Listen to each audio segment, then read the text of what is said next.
సత్యయుగం ఇది. తర్వాత త్రేతాయుగంలో కోదండం, తర్వాత ద్వాపర యుగంలో మురళి, నెమలి పింఛం. కలియుగంలో ఎట్లా రావాలి? ఇట్లే కుర్తా పైజామా వేసుకొని రావాలి, లేదా శివాజీ మహారాజు లాగా రావాలి, లేదా అమ్మలాగా రావాలి, నాలాగా రావాలి. మీకేమో దేవుడు అంటే గిట్ల రావాలే కదా. చూడండి, నేను చెప్తున్న మాటలు కొంచెం మీకు కటువుగా అనిపించవచ్చేమో. మీరు బాధపడ్డా నాకు సంబంధం లేదు. ఇప్పుడు బాధపడతారు, జీవితాంతం నీ వంశం ఏడుస్తుంది, నీ తరతరాలు బాధపడతాయి. అందుకే సత్య ప్రమాణ సాక్షిగా చెప్తున్నాను, మీరు రెండు బంద్ చేసుకోర్రి. కులమించొద్దు, కులమించితే దేశానికే కన్నం పడుతుంది. రెండవది, రాజకీయమైన ట్రాప్లో పడొద్దు. రాజకీయమైన ట్రాప్లో పడితే మన పొరుగు దేశాలకు పడిన గతే ఈ దేశంకి పడుతుంది. కాబట్టి దయచేసి ఈ రెండింటిని పక్కన పెట్టుకోండి. మన నినాదం ఒకటే, జాతీయత నినాదం.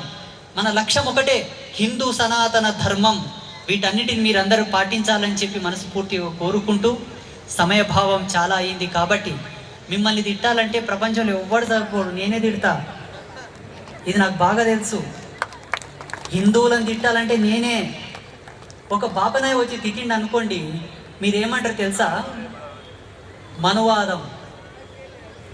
ఒక సద్బ్రాహ్మణుడు వచ్చి తిట్టిండి అనుకోండి, ఈజీగా ఆయన మీదకి ఏదో ఒక సాకు వేస్తారు.